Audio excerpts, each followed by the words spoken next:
Joshua chapter 15. Boundaries of the tribe of Judah. The land given to the tribe of Judah according to their clans was near the border of Edom from the wilderness of Zin to Kadesh southward.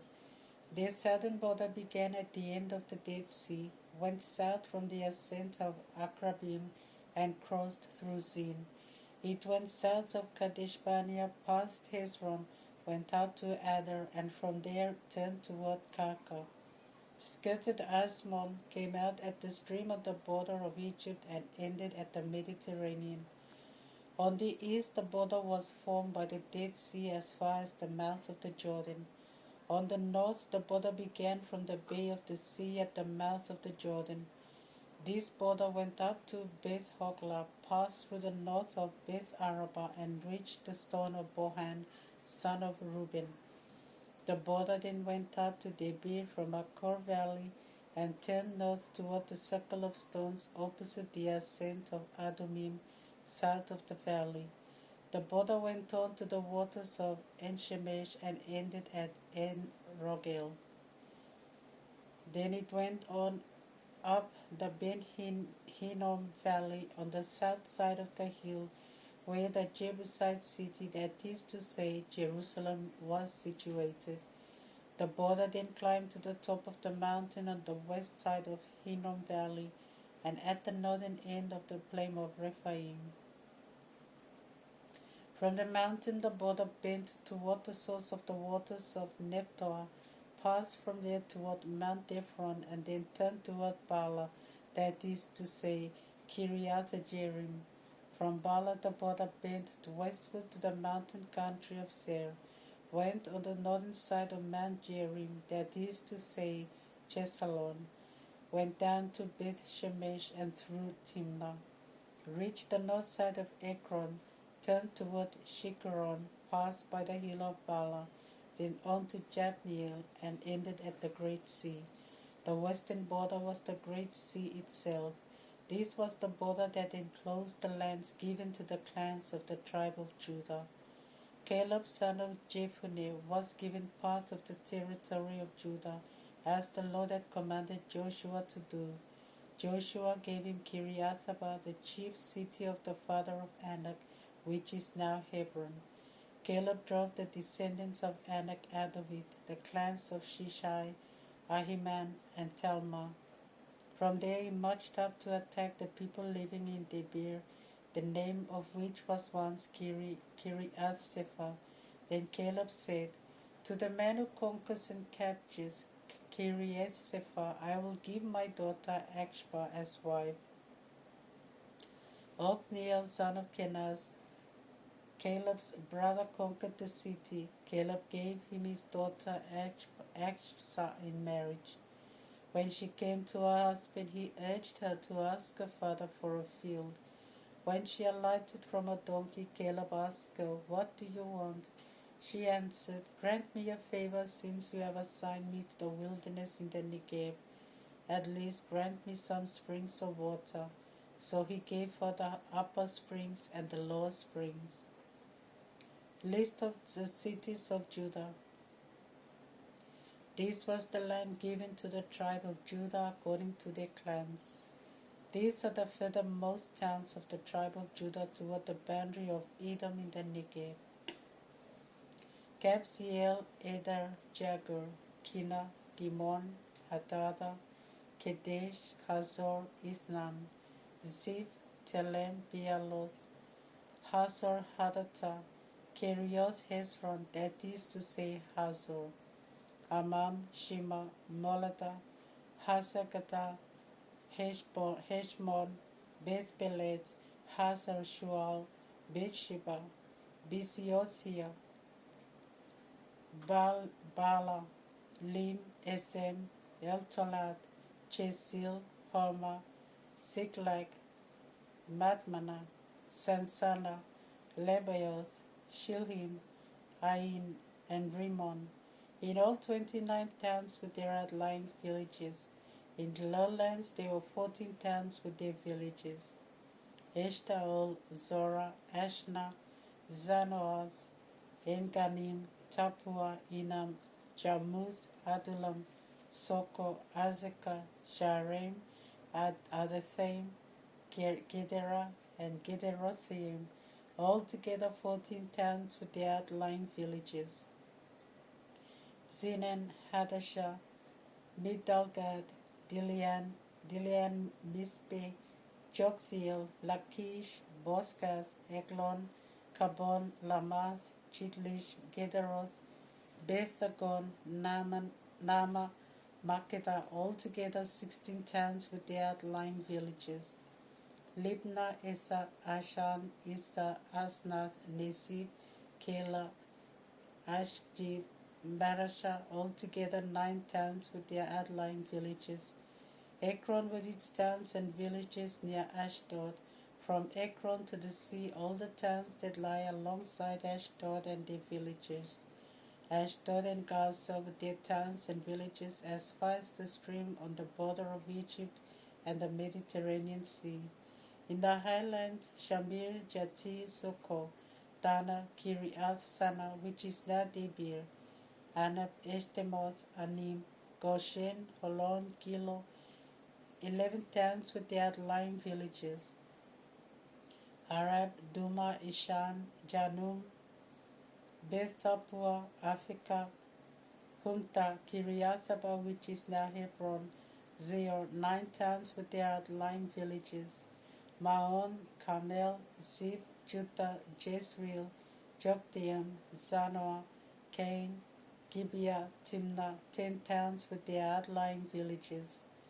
Halhul, Bethzur, Gedor, Marath, Bethanoth, Eltekon, 6 towns with their villages.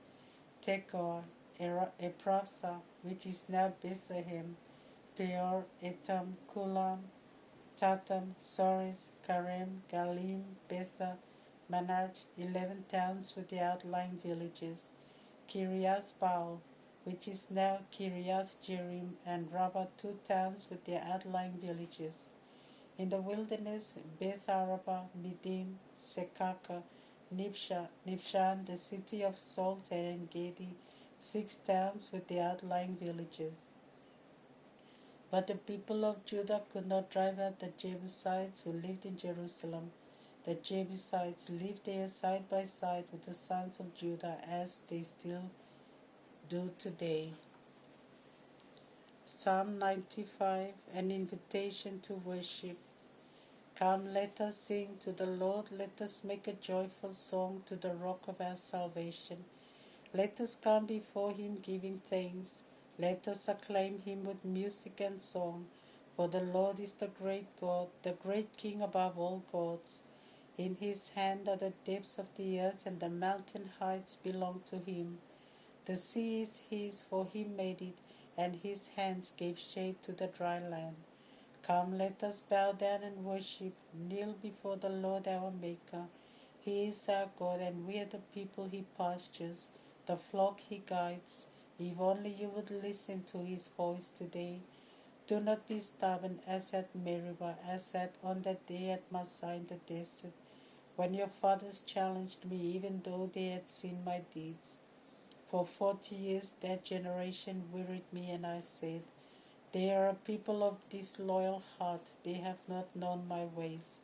So I declared an oath in my anger, never shall I enter my rest, never shall they enter my rest.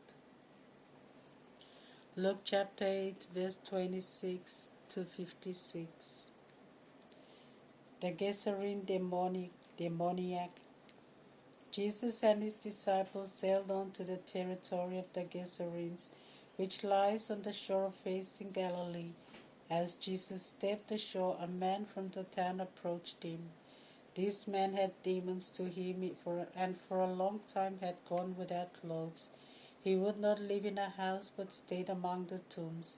On seeing Jesus, he screamed aloud, threw himself down before him, and shouted, "What do you want with me, Jesus, Son of the Most High?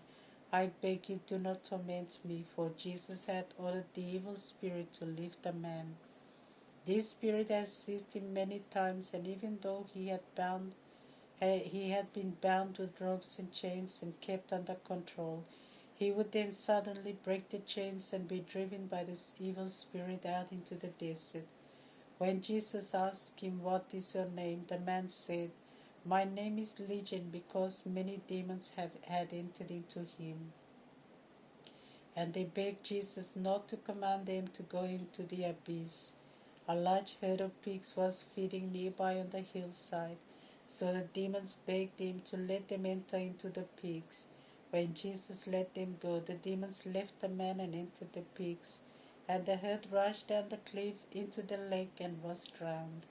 When the herdsmen saw what had happened, they fled and reported it in the town and countryside. Then people went out to see what had happened and came to Jesus. There they saw the man from whom the demons had been driven out. He was clothed and in his right mind and was sitting at the feet of Jesus. They were afraid. Then people who had seen it told them how the man had been healed. At this, the crowd from the Gerasene territory asked Jesus to depart from them, for they were afraid. So Jesus got into the boat to return. It was then that the man from whom the demons had gone out asked Jesus if he could stay with him. But Jesus sent him on his way, saying, "Go back to your family and tell them how much God has done for you." So the man went away, proclaiming through the town how much Jesus had done for him. The dead girl and the sick woman. When Jesus returned, the people welcomed him, for all had been waiting for him. A man named Jairus, a ruler of the synagogue, came up, threw himself at Jesus' feet, and begged him to come to his house, because his only daughter, about 12 years old, was dying. As Jesus was on his way, the crowd pressed heavily on him from every side. There was a woman who had suffered from a bleeding for 12 years. This woman had spent everything she had on physicians, but none of them had been able to cure her.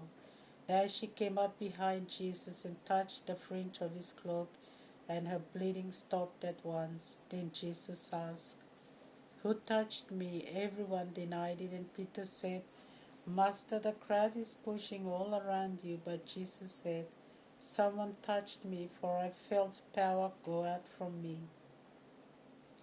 The woman knew she had been discovered. She came trembling and fell at his feet. Then she explained in front of everyone why she had touched him, and how she had been instantly cured. And Jesus said to her, "Daughter, your faith has healed you. Go in peace." When Jesus was still speaking, someone arrived from the ruler's home to tell him, "Your daughter has just died. Why trouble the master any further?" But Jesus heard the news and said to the ruler, "Do not be afraid, just believe."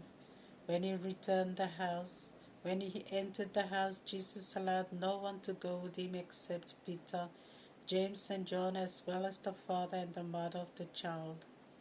As all the people were weeping and wailing loudly, Jesus said to them, "Do not weep, she is not dead but asleep." And they laughed at him, knowing that she was dead. As for Jesus, he took the child by the hand and said to her, "Child, wake up."